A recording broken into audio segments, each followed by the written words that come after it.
They came searching for intelligent life. What they found were belly rubs, birthday hats, and apex predators wearing bow ties. The question was no longer, can humans survive? But rather, how did they survive cuddling with killers? Captain, you might want to see this. Dr. Leora Thalarin's six-fingered hand trembled slightly as she adjusted the sensitivity of the bioscanners. The massive research vessel, the Stellar Inquiry, hung in high orbit around the blue-green planet below. Her violet eyes widened as she processed the readings flooding her display screen. "What am I looking at, Professor?" Commander Celine Duskflare asked, her silver-scaled skin reflecting the soft glow of the bridge's ambient lighting. "According to our scans, this planet, this Earth, it's absolutely impossible."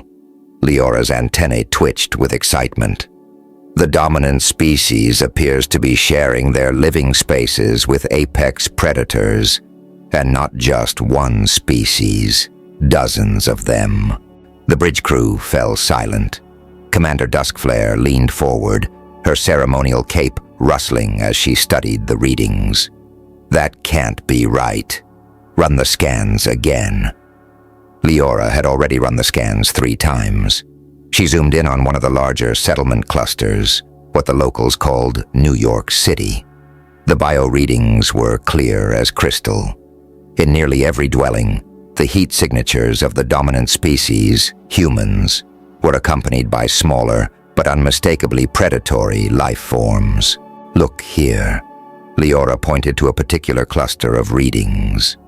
"This single dwelling contains a human and what appears to be a descendant of Canis lupus, one of the planet's most successful pack hunters.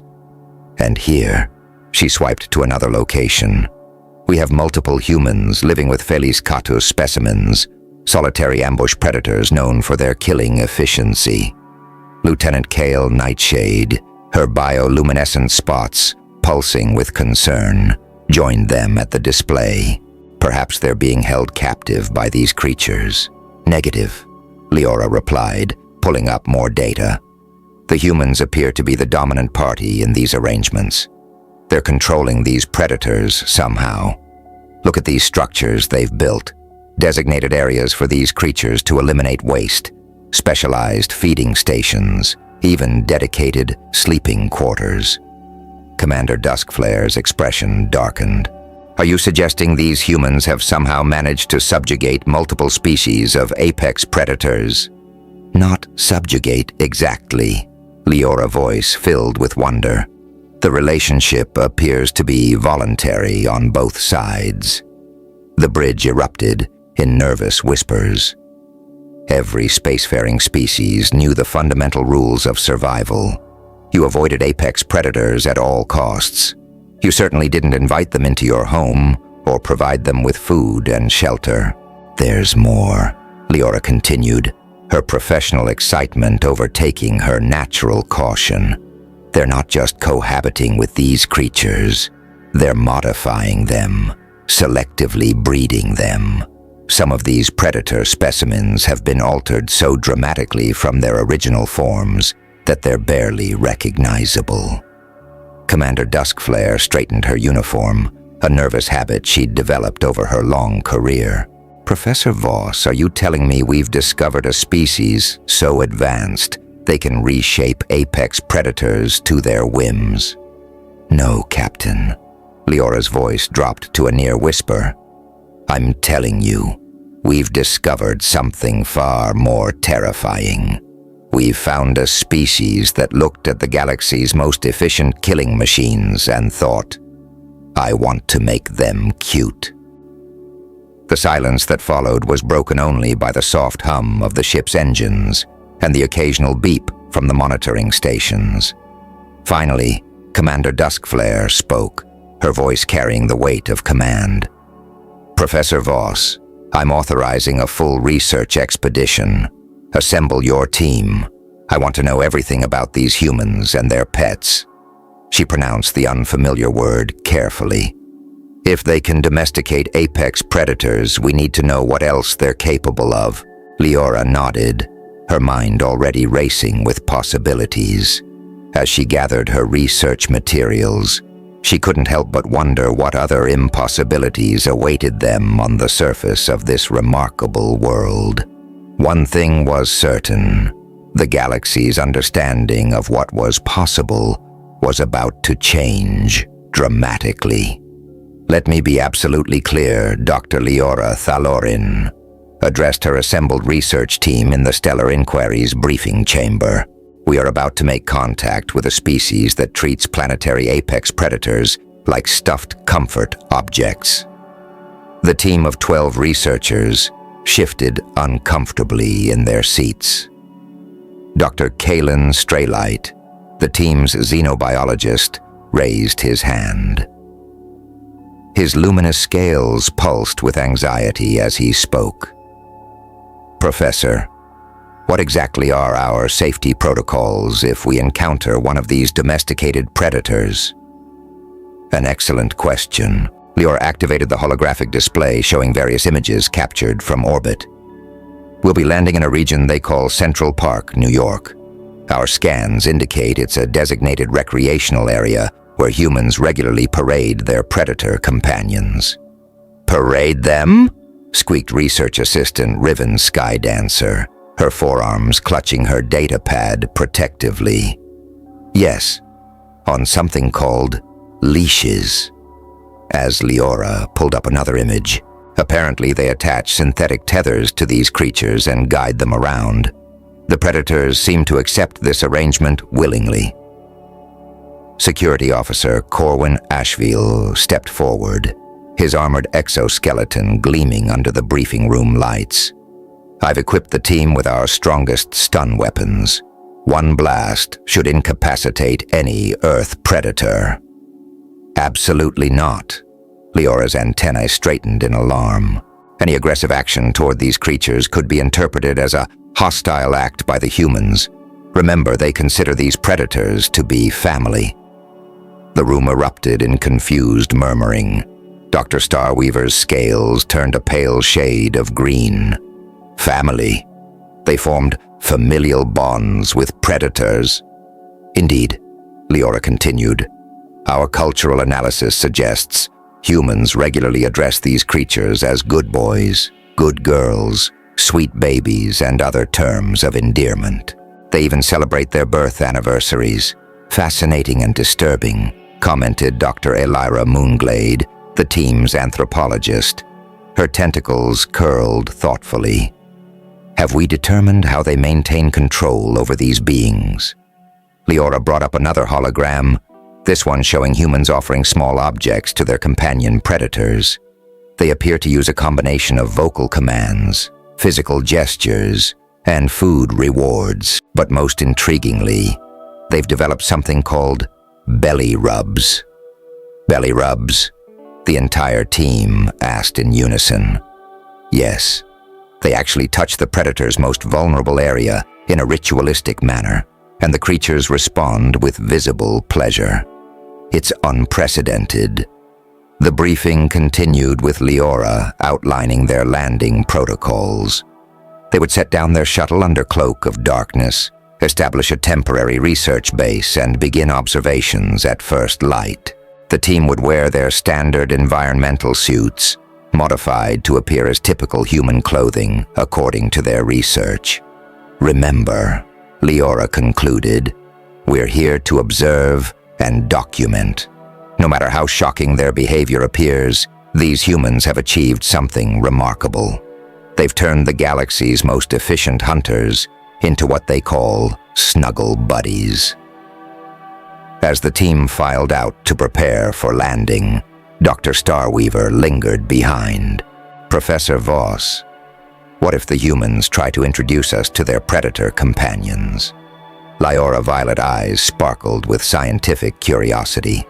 "Then, Dr. Starweaver, we'll have a unique opportunity to study this remarkable phenomenon up close. Just remember your training, maintain your composure, and whatever you do, don't run. Apparently that triggers something called the chase instinct." The xenobiologist nodded weakly, and hurried out, leaving Leora alone with her thoughts.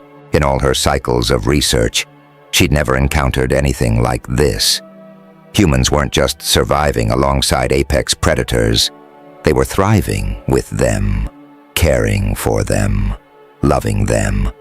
"Computer, personal log entry," she spoke softly. "I believe we're about to witness either the most remarkable achievement in species cooperation or the most elaborate form of collective insanity the galaxy has ever seen." The morning sun had barely risen over Central Park when Dr. Leora Thalarin and her team encountered their first human/predator pair. They had positioned themselves strategically along a popular walking path, disguised as ordinary park visitors, when research assistant Riven Skydancer's warning came through their neural communicators. Movement at 2:00, human approaching with, oh, sacred stars. The team turned as one, then froze in horror. Coming around the bend was a human female, casually holding a thin synthetic tether attached to what could only be described as a mountain of muscle and teeth. The creature's massive head swung from side to side, its powerful jaws capable of crushing bones with a single bite. That's a Great Dane," Dr. Kalen Straylight whispered, consulting his species identification database with trembling hands. One of their largest domesticated canine variants. The human, completely oblivious to the alien researcher's distress, smiled brightly as she passed. "Good morning," she called out cheerfully. The enormous beast at her side wagged its rope-like tail, tongue lolling out in what the team's research suggested was a sign of contentment.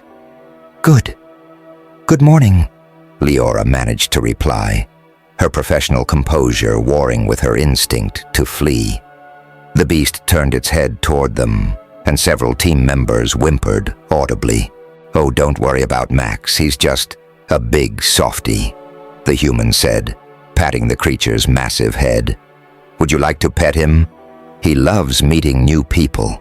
Security Officer Corwin Ashville's hand twitched toward his concealed stun weapon. Leora shot him a warning glance. "Perhaps another time," she responded diplomatically. The human shrugged, continuing her walk as if strolling with a planet-killing predator was the most natural thing in the universe. Once the pair was safely past, Elira Swiftwine's tentacles uncurled from their defensive position. "Did you see that? She called it Max. She's given it a designation, like it's a person. Look there." Riven pointed with two of her arms while the other two frantically recorded data. More humans with predators. The team watched in fascinated horror as the morning park crowd grew. Humans of all ages paraded past with a bewildering variety of companion predators. A small human child skipped alongside a creature identified as a German shepherd, occasionally stopping to hug it.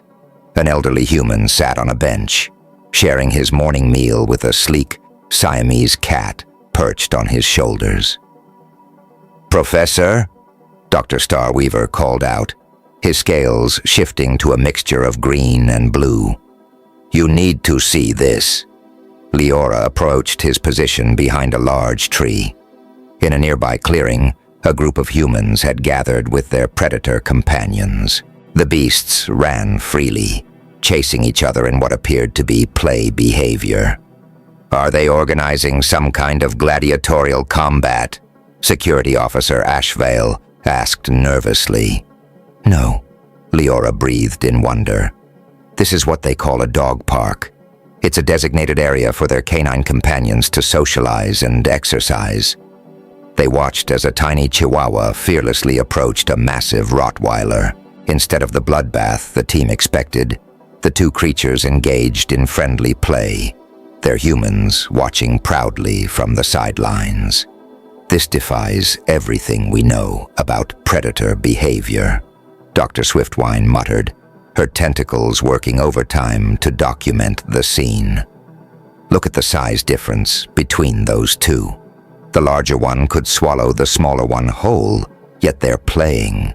The morning's observations continued to challenge their understanding of natural law. They documented humans cuddling with creatures designed by evolution to kill, watched predators of different species peacefully coexisting, and witnessed countless displays of affection between humans and their deadly companions. Professor Voss, Riven's voice shook as she reviewed her morning's data. I've counted at least 30 different predator species in the past hour alone. Some appear to be purpose-bred variants. The humans have literally shaped these creatures to suit their preferences. Leora nodded, her antennae twitching with excitement. The implications are staggering. These humans haven't just tamed these predators. They fundamentally altered their nature across generations. And look at the diversity. From creatures that could tear a limb off to ones that fit in their carrying containers. As if to punctuate her point, a human male jogged past with a tiny Yorkshire Terrier tucked into a front-mounted carrier, its diminutive head poking out to survey its domain. But why? Security Officer Ashvale asked, still maintaining a defensive position. Why would they do this? Before Leora could respond, a new human approached their group. This one was accompanied by what their database identified as a golden retriever, its fur gleaming in the morning sun. Hi there. Buddy here couldn't help noticing you all. He's such a friendly boy, always wants to meet new friends. Would you like to say hello? The team froze as the golden-furred predator gazed at them with soulful eyes, its tail creating a rhythmic whooshing sound as it wagged. Despite their careful preparation and scientific detachment, none of them were ready for this moment of direct contact. Leora looked at her team's terrified faces, then back at the expectant human and their disarmingly cheerful companion. In the name of science and diplomacy, she knew what she had to do. Yes, she said, stepping forward while silently praying to every cosmic deity she knew. We would love to meet Buddy. Little did she know, this moment would change, not just their mission, but the galaxy's understanding of humanity forever. Back aboard their cloaked research vessel, Dr. Leora Thalarin stared at the data streaming across her display screen with a mixture of fascination and disbelief. After their morning encounter with Buddy the Golden Retriever, she had ordered her team to dive deep into human historical records. Professor, you need to see this immediately.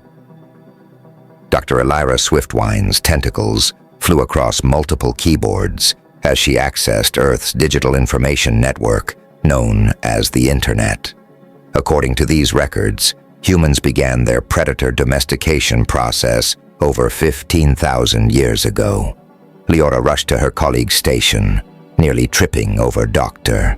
Kalen Straylight, who sat cross-legged on the floor, surrounded by holographic projections of ancient cave paintings. Look at this. Kalen pointed to one image, his scales pulsing with excitement. They started with wolves, actual wolves. They saw one of the most efficient pack hunters on the planet and thought, what if we made friends with it? Riven Skydancer burst into the research lab, all four arms clutching data tablets. That's not even the most shocking part. They didn't just make friends with wolves. They selectively bred them into hundreds of different varieties, some for hunting, some for protection, and some just because they thought it would be cute. Cute? Security Officer Corwin Ashville's armored exoskeleton creaked as he shifted uncomfortably. They modified apex predators for aesthetic purposes. Oh, it gets worse. Elira pulled up a new set of images. After they succeeded with wolves, they moved on to big cats. Look at this timeline. Some human somewhere looked at a deadly desert cat and said, I bet that would make a wonderful house companion. The research team gathered around as more historical data filled their screens. The story of human domestication unfolded before them like a horror story, each chapter more unbelievable than the last. They bred them to be smaller, larger, fluffier, less fluffy, shorter-faced, longer-faced. Kalen read from his notes, his scales turning a pale shade of green. They created something called a pug, which is essentially a wolf with its entire face pushed inward. Leora pulled up her own findings. According to these records, humans will take in injured predators, nurse them back to health, and then express sadness when they return them to the wild. They literally form emotional attachments to creatures that could kill them. Professor Riven called out, her voice quivering. You should see their entertainment media. They have entire video repositories dedicated to what they call funny cat videos and dog compilations. The team huddled around Riven's screen, watching in stunned silence as humans deliberately startled their feline companions for amusement, played games with their canine predators, and even dressed them in miniature versions of human clothing. Wait, scroll back, Leora commanded. What was that term? Instagram influencer. Apparently, Illyra explained, her tentacles curling in disbelief. Some humans have achieved social status and wealth by simply sharing images and videos of their predator companions. There's something called a grumpy cat that became a global celebrity. Security Officer Ashville pulled up his own research findings. They have entire industries built around these creatures. Special food, medical care, clothing, toys. They give playthings to apex predators. And look at this phenomenon. Kalen pointed to another screen. Dog shows and cat shows where they parade their modified predators around in competition. They've turned them into status symbols. Leora sat heavily in her hover chair, her antennae drooping with the weight of their discoveries. Do you realize what this means? Humans didn't just domesticate predators. They've elevated it to an art form. They've created an entire culture around treating killing machines like members of their family. Should we notify the Galactic Council? Corwin asked, his hand instinctively resting on his weapon. And tell them what? Leora laughed nervously. That we've discovered a species that sees a poisonous snake and thinks, what a wonderful necklace accessory. That they kiss predators on their faces and call them snookims. Riven suddenly gasped. Professor, I've just found something called pet adoption centers. They actively seek out homeless predators and find new families for them. They get sad when predators don't have homes. The research lab fell silent as the team processed this latest revelation. Finally, Leora spoke, her voice filled with a mixture of awe and trepidation. We need to go back down there tomorrow. We need to understand how they've achieved this, because any species that can turn a wolf into a chihuahua is either the most brilliant or the most terrifying race we've ever encountered. Possibly both. The next day's field observation started routinely enough. Dr. Leora Thalarin and her team had positioned themselves around Central Park, continuing their study of human-predator interactions. None of them expected the events that would fundamentally change their understanding of these relationships forever. Dr. Kalen Straylight monitored a human female jogging with her Doberman companion when his scales suddenly shifted to alert red. Professor, suspicious movement in Sector 7-3. Humans displaying aggressive behavior patterns. Through their neural feeds, the team watched as 3 large humans emerged from behind a cluster of trees, moving purposefully toward a smaller human walking alone, or seemingly alone until they noticed the German Shepherd padding silently beside her. This might provide valuable data about human conflict resolution, Leora whispered into her communicator. Maintain observation positions, but be ready to... Her command was cut short by a sharp warning bark. The German shepherd's entire demeanor had transformed. Gone was the playful companion they'd been observing all morning. In its place stood a creature of focused, protective fury, placing itself between its human and the approaching threats. By the cosmic winds, Security Officer Corwin Asheville breathed. Look at that threat display. The shepherd's hackles raised, teeth bared, every muscle tensed for action. The three aggressive humans stopped short, clearly reassessing their choices. "Hey, lady," one of them called out, trying to sound tough despite his obvious nervousness. "Just hand over your bag and..." The shepherd's growl deepened, reverberating through the morning air like a promise of violence. Its human companion remained remarkably calm, one hand resting lightly on her defender's back. "Zeus here really doesn't like it when people threaten me," she said casually, as if discussing the weather. "He's trained in personal protection, and honestly, his bite force is strong enough to shatter bone. Would you like to reconsider your life choices?" Research assistant Riven Skydancer's 4 arms worked frantically to record every detail. "The human has designated her protector after an ancient god of thunder. And look at the positioning, the synchronized defensive stance." The would-be attackers began backing away slowly, but the shepherd, Zeus, maintained his protective posture until they turned and fled outright. Only then did his demeanor instantly shift, back to that of a happy companion, looking up at his human with obvious devotion. "Good boy, Zeus. Such a good boy." The human lavished praise on her defender, pulling treats from her pocket. The mighty creature that had moments ago been prepared to fight 3 attackers now sat properly, tail wagging, as it accepted its rewards. "Did you see that transformation, Doctor?" Elira Moonglade's tentacles curled with excitement. From lethal guardian to beloved companion in an instant.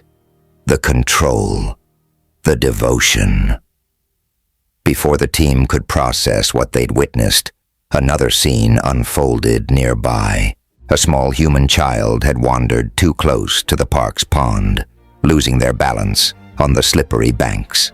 Before any of the alien observers could react, a massive Newfoundland dog bounded past them, leaping into the water. "Intervention protocols." Corwin started to move, but Leora held him back. "Wait, watch." The huge black dog gently caught the child's clothing in its massive jaws, carefully pulling them back to safety. On the shore, the child's parent alternated between thanking the dog's owner and hugging both the child and the soaking wet hero. "They're not just companions," Leora said softly, her antennae quivering with emotion. "They're guardians, protectors, saviors. The humans haven't subjugated these predators. They've created partnerships." As if the universe wanted to drive this point home, their neural feeds lit up with another scenario. An elderly human had collapsed on a nearby path. Before anyone could reach them, their small Yorkshire Terrier began barking frantically, running to the nearest humans and back to its fallen companion, leading them to help. "The size doesn't even matter," Kalen noted, his scales shifting to amazed purple. "Even the tiny ones understand their protective duties." Throughout the rest of the day, the team witnessed more examples of this incredible bond. A service dog guiding its visually impaired human through the crowded park, a therapy cat at a nearby hospital, bringing comfort to sick humans, a police dog working in perfect sync with its human partner. Back at their hidden observation post, Leora gathered her team. "I believe we've been approaching this all wrong. We've been so focused on the predatory nature of these creatures that we missed something fundamental. Riven nodded, reviewing her data. The humans didn't just domesticate them. They formed true, symbiotic relationships. These animals will literally risk their lives to protect their humans. And the humans reciprocate, Elira added. I've documented countless cases of humans running into dangerous situations to save their animal companions. They call emergency services for injured animals, spend fortunes on medical care. They've achieved something unprecedented in galactic history, Leora concluded. They've turned ancient predator-prey relationships into bonds of mutual love and protection. Those 3 attackers we saw, they weren't scared of the human. They were scared of breaking that bond, of facing the consequences of threatening someone protected by such dedicated guardians. Security Officer Corwin Ashfield had been unusually quiet. Now he spoke up. Perhaps I could attempt to make contact with one of the smaller predators. For security research purposes, of course. The team stared at him in surprise. This from the officer who had wanted to keep his weapon charged at all times. An excellent suggestion, Leora smiled. After all, any species that can inspire such loyalty and devotion from Earth's apex predators, perhaps we should be more worried about what the humans are capable of, rather than their companions. On their final day of observation, Dr. Leora Thalorin sat on a park bench, watching a remarkable scene unfold. Security Officer Corwin Ashfield, who had once clutched his stun weapon at the mere sight of a chihuahua, was cautiously extending his hand toward a golden retriever puppy. Palm up, Officer Ashfield, Leora coached. Let them come to you, just like the human databases suggested. The puppy sniffed Corwin's armored hand, then enthusiastically began licking it. The security officer's usually stern features softened. Professor, I believe the small predator is attempting to groom me. Should I be concerned? Actually, Doctor, Elira Moonglade chimed in, her tentacles gently waving with amusement. According to my research, this is a sign of acceptance. You've just been welcomed into its social group. The puppy's human, a young woman named Sarah Banks, smiled warmly. Looks like Butterscotch has made a new friend. Would you like to hold her? The team watched in amazement as their security officer, trained to face the deadliest threats in the galaxy, nervously cradled a wiggling bundle of golden fur. The puppy immediately tried to lick his face. The emotional bonding process is remarkably fast, Doctor, Kalen Straylight noted, his scales shifting to a pleased pink shade. Even we, as non-humans, appear susceptible to their charms. Riven Skidancer approached with her latest data analysis. Professor, I think I understand now. These creatures, they're not just companions or protectors. They're emotional anchors for the humans. Leora nodded, watching as more scenes of human-animal interaction played out around them. A grieving human finding comfort in their cat's presence. A child learning responsibility by caring for their first pet fish. An anxious teenager calming down while brushing their rabbit. Look at this data, Riven continued, her forearms displaying multiple tablets. Humans experiencing stress show marked improvement in vital signs when interacting with their animal companions. They've created a therapeutic relationship with other species. Sarah Banks, still watching Corwin bond with Butterscotch, joined their conversation. You folks aren't from around here, are you? She smiled kindly. Don't worry. I was nervous around dogs, too, before Butterscotch came into my life. Now I can't imagine living without her. How do you explain this bond? Leora asked, maintaining her cover while seizing the opportunity for direct insights. Sarah thought for a moment, scratching Butterscotch behind the ears. You know, They love us unconditionally. No matter what kind of day you've had, no matter how the rest of the world sees you, your pet just loves you for exactly who you are. They're family, but without any of the complicated human drama. Family, Alira whispered, her tentacles curling thoughtfully. They've expanded their entire concept of family to include other species. The team spent the rest of the day observing these bonds in various settings. They watched elderly humans sharing their lunches with pigeons, speaking to them like old friends. They saw a parrot mimicking its human's laugh, creating a shared moment of joy. They documented countless small moments of connection between species. Professor Kalin called out, reviewing their week's findings. I believe we've been asking the wrong question. We kept wondering how humans domesticated predators, but that's not the remarkable part. Go on, Leora encouraged, her antennae perked with interest. The remarkable part is that humans looked at the natural world, full of creatures that could harm them, and instead of choosing fear, they chose love. They saw potential for connection everywhere. Riven pulled up more images on her tablets. Not just predators either. Look at these records.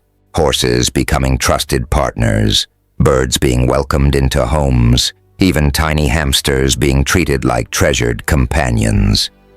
They're empaths, Corwin realized, still holding Butterscotch gently. But not in the traditional sense. They don't just read emotions, they form emotional bonds with other species. They see themselves in other creatures. Leora watched as Sarah Banks prepared to leave, Butterscotch prancing happily at her side. The puppy turned back one last time to bark a cheerful goodbye to Corwin, who, to everyone's surprise, barked softly back.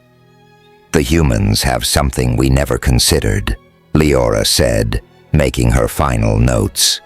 They have the capacity to recognize and nurture the potential for connection in any species. They don't just tame animals, they build relationships with them. Every pet is a testament to humanity's greatest strength. Which is? Elira asked. Their ability to choose love over fear, companionship over conflict. They've created a world where predator and prey can coexist, where natural enemies can become family. Leora smiled as she watched Corwin wave goodbye to Butterscotch. And in doing so, they've become something extraordinary themselves. Later, as the team prepared to depart Earth, they found Security Officer Corwin Ashvale submitting an unusual request through official channels. He wanted to start a pilot program for emotional support animals on their home world. No one objected. After all, they had all learned that sometimes the most powerful discoveries come with a wagging tail and unconditional love. Official report, Earth Observation Mission. Status classified, submitted by Dr. Leora Thalorin, 8 Galactic Standard Year, 3479. To Galactic Council of Scientific Research, distinguished council members, I almost deleted and rewrote this report 7 times. Not because the data was unclear, but because I feared you would think I had lost my mind. However, the truth must be shared, no matter how incredible it sounds. Humans, the dominant species of Earth, have achieved something that defies all known laws of nature and evolution. They have not merely tamed their world's apex predators, they have turned them into what they call snuggle buddies. Let me be clear. These humans look at creatures designed by nature to kill, and their first instinct is to ask, "Can I pet it?" Their second instinct is to give it a cute name, usually something completely inappropriate, like killer or fluffy, regardless of the creature's actual attributes. Our initial terror at their companionship with predators was, I must admit, somewhat misplaced. We feared they had subjugated these beings through force or technological means. The truth is far more remarkable. They did it with belly rubs and baby talk. Key findings. 1. Humans have successfully domesticated numerous predator species through a process they call love and treats. Yes, they bribe apex predators with food rewards, and it works. 2. They have modified wolves, one of their planet's most efficient pack hunters, into hundreds of varieties. Some modifications serve practical purposes. Others exist because humans thought it would be adorable to have a tiny wolf that fits in their bag. 3. Most shockingly, these domesticated predators reciprocate the human's affection. We documented countless instances of natural-born killers choosing to protect their humans, play with children, and wear embarrassing holiday costumes. Security Officer Corwin Ashville, who initially recommended we arm ourselves with our strongest weapons, is now submitting paperwork to adopt what he calls a good boy. I believe the Earth designation is Golden Retriever. Research assistant Riven Skiddancer has become particularly fascinated with something called cat videos. She insists they are vital to our understanding of human culture. I caught her trying to teach her pet rock to purr yesterday. Dr. Kalen Straylight, or our xenobiologist, hasn't stopped talking about something called a corgi. He claims it is a scientific masterpiece, as humans took a wolf and engineered it to have, and I quote, maximum floof and minimum legs. Recommendations. 1. Immediate classification of humans as a class of species. Any civilization that can convince a predator to wear a bow tie and pose for photographs is clearly operating on a level we have yet to comprehend. 2. Careful monitoring of human expansion into space, not because they are dangerous, but because they will absolutely try to pet any alien creature they encounter, regardless of its threat level. 3. Implementation of new first contact protocols. We must prepare other species for the possibility that humans will attempt to domesticate their wildlife and call it cute names. Personal notes. I must confess, by the end of our mission, even I found myself affected by what the humans call the puppy dog eyes. It is apparently a weaponized form of cuteness that even trained scientific professionals cannot resist. The implications of our discoveries are staggering. Humans have not only formed emotional bonds with other species, they have created an entire culture around celebrating these connections. They have entertainment, social media, and entire industries dedicated to pampering creatures that they could theoretically eat them. Most importantly, they have demonstrated an extraordinary capacity for turning natural enemies into family members. While other species fled from predators, humans saw potential friends. Where we saw teeth and claws, they saw cuddle partners.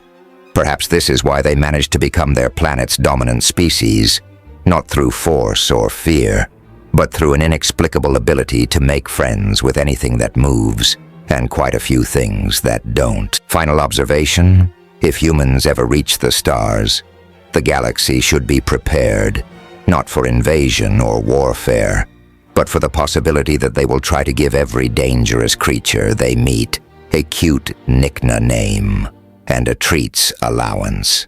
Respectfully submitted, Dr. Leora Thalorin, P.S. Security Officer. Ashvale's adoption application was approved. He names his golden retriever puppy star Commander Fluffles. The humans found this perfectly normal. End report.